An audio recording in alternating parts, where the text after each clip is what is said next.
Hello, everybody. Welcome back to the podcast, or welcome for the first time if you're new here. Thank you so much for listening, and Happy New Year. First podcast of the year. And I am so excited because I think this is a really good one to set the tone and set the intention for 2026. It can be very tempting at the new year to completely overhaul your life and try to do everything completely different than what you did before. And while I love a new year for a reset and for a refresh and time to set new goals, but I also want to remind you guys that you're not doing as bad as you think, and you've probably done a lot this year that you didn't even give yourself enough credit for. So instead of doing a how to change your whole life for this year, I wanted to do 5 small changes that will transform your health for this upcoming year.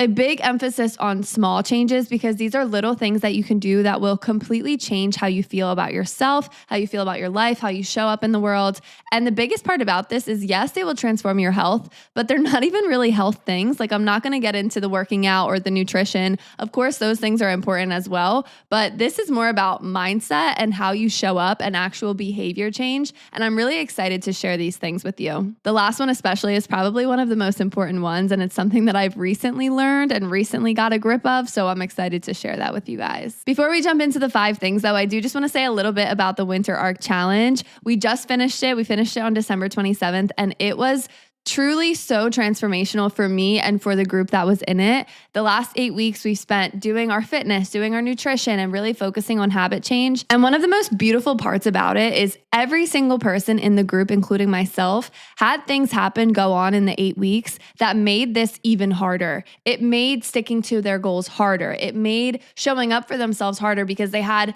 outside things going on that really affected their mood, how they show up, and everything like that. And despite all of those challenges, we still showed up. And I think that's such a beautiful sentiment to what wellness is, because yes, we can lock in and we can say okay, I'm going to lock in for the next 8 weeks and I'm really going to go balls to the wall crazy with my goals. And while that intention might be great, things will pop up. It will be hard. There will be times where it's not always easy. And if you can find a way to be resilient and do it anyway, that is where you stick to your wellness goals. It's not about being perfect. It's about showing up even when it's hard, even when you're tired, even when things happen that are out of your control. And I think that's just the most beautiful part about it, because everyone in the group was just so resilient and strong and powerful and inspiring. And it was just so beautiful. And I definitely want to do another challenge in January. So stay tuned for that. All right, without further ado, let's get into the 5 small changes that will transform your life this year. Number 1 is really powerful because this one sounds really easy, but it's actually maybe one of the hardest ones of all of these. And that's positive thinking and positive speaking. As we go into this new year, I want to challenge you to shift how you think about your life, how you speak about your life, how you speak about yourself, how you speak about other people. Naturally, our brains are wired to look for fear and to look for the negative outcomes to protect ourselves and to prepare and do all of these things. And survival-wise, that's fantastic. But mental health-wise, it's not so great because we start looking for the negative in everything. And even if everything is going good, we're somehow tricked to start thinking about, well, what if it doesn't? And what if this happens? And what if that happens? I watched a video recently and this guy said, if you're going to overthink the good things, overthink the best case scenario, overthink the best outcome, the best possibility. Think about those things over and over and over again. And I've said this before and I have it on a tote bag. What's the best that could happen? Most of the time we're thinking about what's the worst that could happen? What if this person rejects me? What if this doesn't work out? What if I embarrass myself? What if I am ashamed afterwards, and all these different things? But what if the best happens? When's the last time you thought about what's the best thing that could happen out of this? What's the best case scenario? A lot of times these fears that we put in our head and these things that we overthink have no actual credibility, and the chances of the worst thing happening are so minuscule and small. But for some reason that has so much power and so much weight, and it scares us into not doing things that we want to do. This year, a small change that you can make that will not be easy, but it will completely transform how you view your life is by thinking more positively, speaking more positively. How many times do you put yourself down when somebody compliments you just because you feel a little bit insecure about it? Like somebody could be like, oh my gosh, you are so gorgeous. And you'd be like, oh no, I actually rushed out of the house today. I barely had time to do my makeup. I look a mess right now. Oh, please stop. And it's like, why don't you just say thank you? Why don't you just say, wow, I must be showing up a different way and people think I'm gorgeous. Like I am gorgeous, right? Why is that so hard? Why is that so weird for us to do? Be prepared though, when you start to do this, people are going to start to say, you're naive or you don't know what the world is going to do to you, or especially if you're young, they're like, oh, well, you're just young. I used to think that way too. Don't let that stop you. I would so much rather be somebody that's naive and positive and goes for things, even if there is a small risk,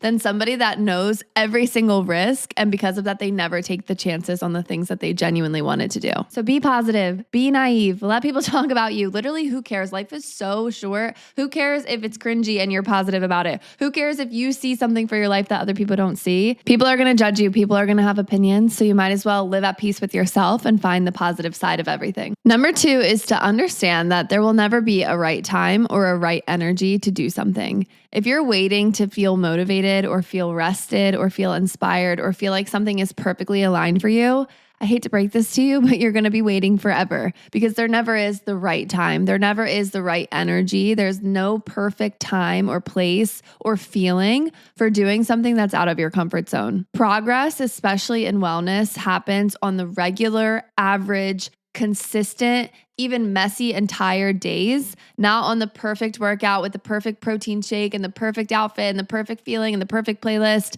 Most of the time, that's not the situation. And the people that really do change their lives and change their health long term aren't the most motivated. They are just the most consistent. They're consistent even when it's hard, even when it's inconvenient, even when they don't feel like it. And I saw this with the Winter Arc girls, because I kind of mentioned this in the beginning, but literally every single person went through something that was inconvenient, hurtful, emotional, all these different things throughout the Winter Arc. And despite those feelings, they showed up. And the people that show up, despite it being not as fun, not as motivating, not as exciting, that's where you really start to see lifestyle change, especially in your health and wellness. So this year, one small change you can make is, instead of asking yourself, do I feel like it? Start asking yourself, what can I do today? And then do it. Whatever that thing is, even if you don't feel like it, even if you're not fully motivated, do it anyway, because that movement and just showing up, that's what creates motivation. The motivation doesn't start by sitting there and thinking about it. The motivation comes from showing up day after day and proving to yourself, even when you're tired, even when it's inconvenient, even when you don't feel like it, that you still show up for yourself. Number 3 is speak your goals into existence. And this is tricky because sometimes when we speak about our goals, our brain gives us a false reward by thinking that you already accomplished it. Our brain doesn't know the difference between thinking about something and actually doing it. So that's why some people hate on vision boards and stuff, because it makes you think you already achieved these things without actually doing the work. We don't want to do that to the point where we talk about something so much that we never actually do it. But we do have to talk about it in a strategic way. So what I want you to do is, if you have some goal or something that you really want to do, pick one person that you trust to hold you accountable to that specific goal and tell them, this year, I really want to do this. And hopefully it's somebody that has a similar goal or a similar mindset, where you guys can hold each other accountable. This works the best when you have somebody that it's symbiotic and you guys are both gaining and getting things from it. So maybe your goal this year is to start going to the gym.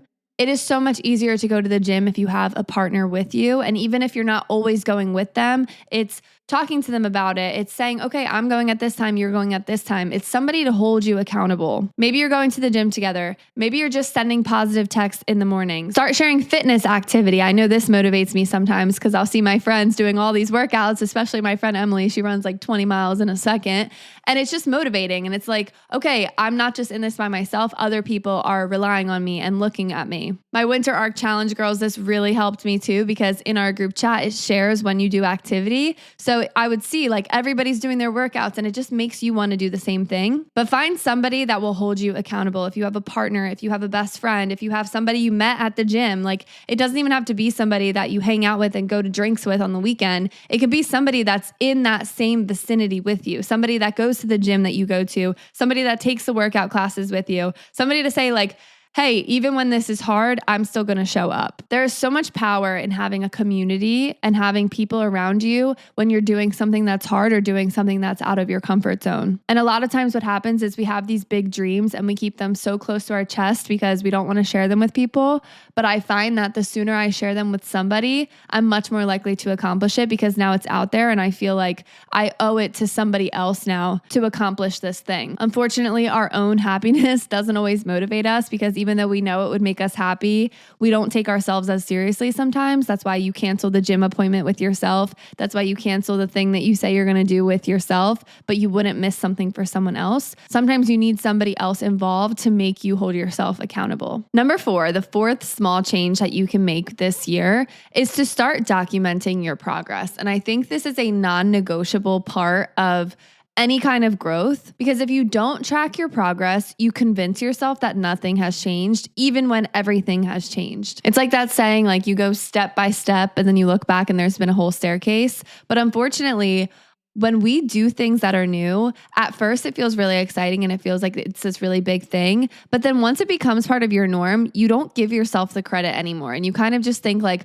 this is just who I am. And you forget how much it took to get to where you're at right now. We usually do not give ourselves enough credit on how much we've done and how much we've accomplished, because it just becomes a part of our norm, especially if you're like a super high achiever, high functioning person. You kind of are just like, this is my life. But really, if you look a year ago and you look at a picture of yourself from a year ago, you could probably look at that picture and feel like, wow, I am in such a different place than I was there. And my friendships have changed, or my relationships have changed. My career might have changed. And even if you look at from yourself a few years ago to where you are right now, you probably have so many things right now that you once wanted so bad and now you have it. And instead of being grateful or proud or excited of those things, we just raised the bar and now we want more things and new things. And so in order to kind of help with this feeling, I want you to document your progress in some way. There are a bunch of ways to track your progress. For me, I love to journal. I was actually reading through my journals from a few years ago, which is what motivated me to put this in here,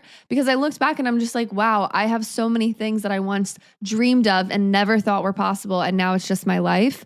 And I am sure you have those things too. So you could journal, you could create a notes app and do like your small wins, or just do like a bulleted list on your phone. You could do it on your computer. You could do it on Notion. I've even seen people do like a photo album on their phone where they put all their proof and evidence that they are making progress. So maybe it's all the times you went to the gym. Maybe it's all the times you went and spoke to a stranger. Maybe it's all the times that you worked on your business. Whatever it is, you can make a little photo album and that's just for you.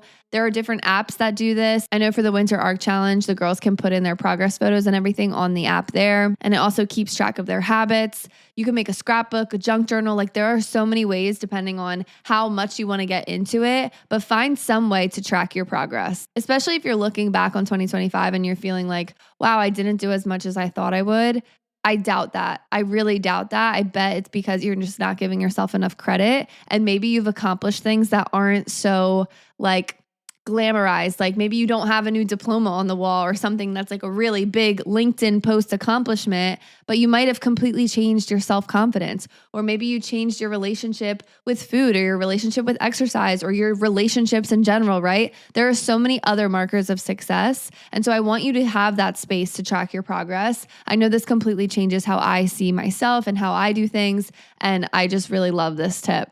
And number 5, and this is one that I'm still in the process of learning, but I said this is one of the most important ones, I think, especially for women, is anchor your day with something that's only for you. Not something that people know about, not something that benefits other people, not something that you post, something that's just for you. It could be a beauty ritual. It could be a gratitude journal. It could be prayer time. It's just something that says, I took care of myself today. I've been starting to see what a lot of the women have been preparing me for as a woman. Like when I was growing up, a lot of women told me this would happen and I didn't believe them. But it's the constant pressure to feel like you have to perform and do more for everybody else. When I was a teenager, I swore that I would never fall into that. But then now, like at 25, I feel like I have fallen into that sometimes. And it's hard. It feels like you just owe everybody else all your time and you do more and more for everybody else and you feel like you lose yourself a little bit. And I want to give you that tool and give you that reminder that you can anchor your day with something that's just for you. You're allowed to take 10 minutes for yourself. You're allowed to take time to do something that's just for you, because if not, you will feel like you lost yourself. As women, we tell ourselves this big lie that everyone expects us to do everything. But the truth is that most of the time you're the only one expecting it of yourself. And we tell ourselves like, if I don't do it, it won't get done. Or if I don't do it, it won't be done right. How many times have you said that?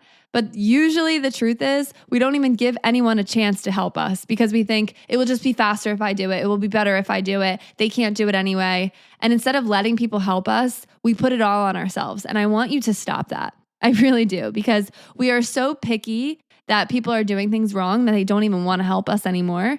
And then we feel so burnt out and feel like everything is on us. But the truth is, we play a big part in putting everything on ourselves. It's amazing what happens when you sit back and you start accepting help from other people. You start to feel like your shoulders drop a little bit. You start to feel like you're in your femininity again. You start to feel a little bit softer. You start to feel a little bit more at peace. But that doesn't happen if we're like just running around crazy trying to do everything for everyone else and never taking time for ourselves. It's very easy to fall into this cycle and fall into this pattern because naturally, as women, we do manage a lot of things really well, and we can multitask and we can think ahead. And it's one of the best gifts that we have, but it's also a double-edged sword because if we're not intentional about where our energy is going, it is very easy to drain yourself of your energy. And so this year, I want us all to make a little pact with ourselves that we're going to find time every single day, even if it's 10 minutes, to take care of ourselves. And you can make a little menu for yourself of different things and different options that make you feel good.